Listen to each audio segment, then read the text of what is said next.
Hello Leo, Sun, Moon, Rising, and Venus Signs. Kamusta kayo?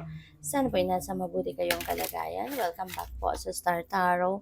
At kung bago kayo rito, welcome din po kayo. Please subscribe, like, share my videos, and leave me a comment kung nakaresonate kayo. Thank you. So, tignan natin kung ano ang ganap for Leo. We have the Six of Cups. Uy, ang ganda. Maganda to. So, Six of Cups, may reunion dito na pick up ko dito, Leo. There is a reunion. There are, like, siguro, uh, baka merong magbe-visit sa inyo. It's either kayo yung magbe-visit sa mga mahal ninyo sa buhay. Maaring galing kayong abroad, maaring galing kayong ibang bansa, mga ganyan. At you're coming home, to visit. Or maybe, baka ang iba sa inyo, you're coming home for good. No? Baka ang iba sa inyo talagang uuwi na for good. No? Hindi na babalik sa abroad, pwedeng ganon. Or, there could be someone dito na baka kayo ang bibisitahin. Diba? So, po pwedeng ganon din ang ganap dito. But definitely, yeah, there is homecoming dito. There is reunion somehow. Kind of reunion na mangyayari. No? Kaya good luck po sa inyo. So we also have the Ace of Cups. Ayan. So Ace of Cups is a new beginning energy. Ito din ay blessings. No? This is divine blessings coming in. At ang maganda rito, siksik-liglig umaapaw ito. Kasi kung titignan ninyo yung cup, di ba? Lagpas-lagpas yung tubig, nagtitilamsik. No? So, marami yung maaaring matanggap ninyo mga biyaya dito, no? At isa pa, maaaring iba't iba 'to, 'no, iba't ibang klaseng biyaya ang puwedeng dumating, iba't ibang klaseng blessings ang pupuwedeng dumating dito sa buhay ninyo. Kaya napakasuwerte ninyo, napakaganda na maaari 'no, na magkakaroon kayo dito ng baka bagong pag-ibig, 'di ba? Maaaring kung nasa relationship naman kayo, baka papunta na kayo sa pag-aasawa, pagpapakasal, baka meron na ditong marriage proposal, something like that. Okay? So, yun. And also, maaari din, no, na meron ditong sense of fulfillment. 'Di ba? Kaya maaari din na merong mga wishes kayo that are coming to fruition dito.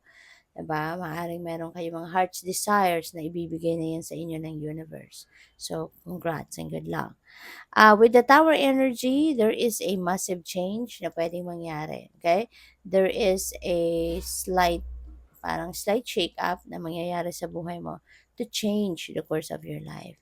Kailangang magkaroon ng distraction, kailangan magkaroon ng shake up para na matauhan ka, no? Para matauhan ka na hindi na 'yan ang lugar mo.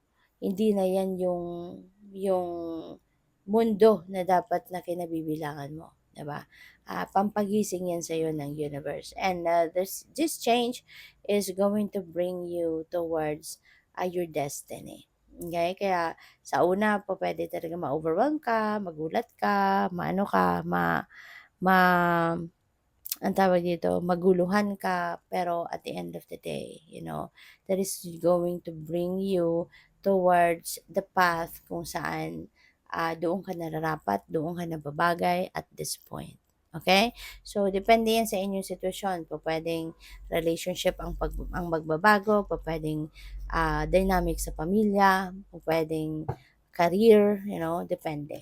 So, by the way, maraming salamat for subscribing. And if you haven't subscribed yet, subscribe na kayo.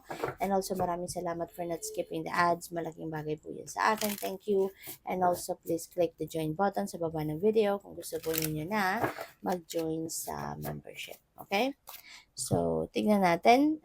We have Garnet. Ayan, sabi dito, I stay focused on the task at hand and accomplish my goals with creativity and determination. Ayan, so focused, no, kayo sa trabaho. So, kung ano man yung ginagawa ninyo sa trabaho, ano kayo, kasi ano kayo, fire sign, 'di ba?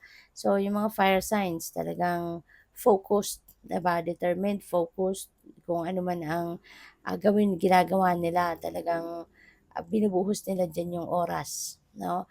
Ang ano nila, hindi mo basta-basta madi-distract, no, yung mga fire signs. Kaya ganun kayo.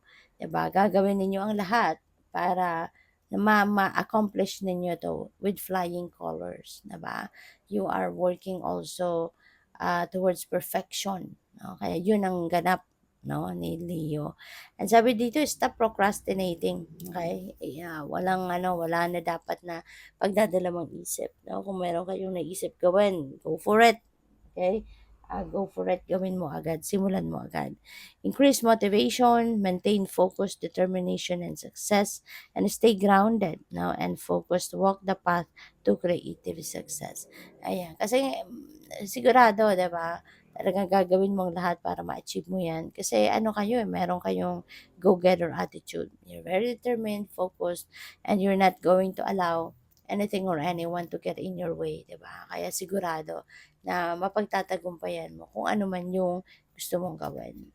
So we have lapis lazuli, ayan yung blue na yan, that is lapis lazuli. I receive messages all the time and follow my internal guidance system. Ayan. So um maaaring aware kayo, 'no, sa mga intuitive messages and nudges na nakukuha ninyo, napi-pick up ninyo. You're getting aware of that, 'no? So that's really beautiful.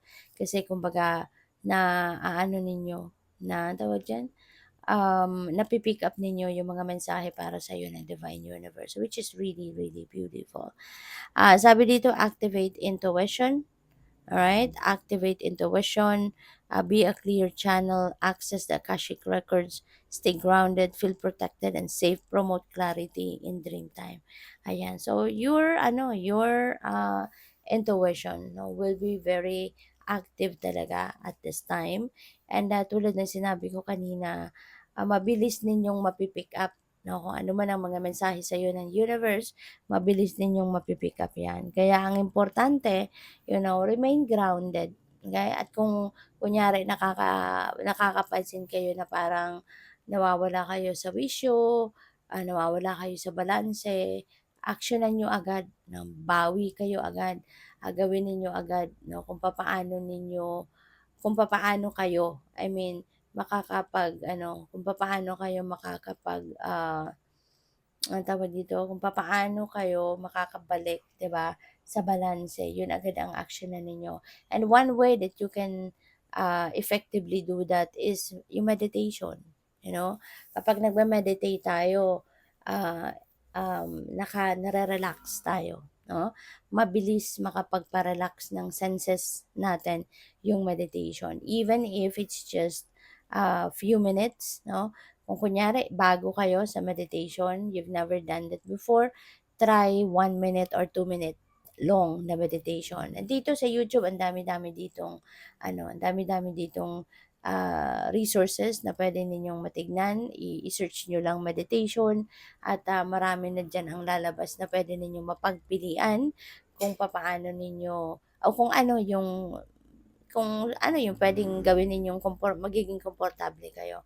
Kasi hindi na yung pagme-meditate, 'no, lalong-lalo na kung bago ka sa meditation, first time, 'no, tulad ko, first time kong gawin ang meditation, it's just a short meditation pero hindi nag-work sa akin. Ah, Kasi kailangan kailangan mo din na parang kailangan mo din na aralin, 'di ba? Parang kailangan mo din i-kondisyon yung sarili mo. So, it happened to me like siguro parang pangalawa ko ng try, tsaka ko yata nagawa ng tama, 'di ba? So, kaya huwag kayong mawalan ng pag-asa, 'no? If you've tried once tapos kung hindi nag-work sa inyo, susuko na kayo, 'wag naman.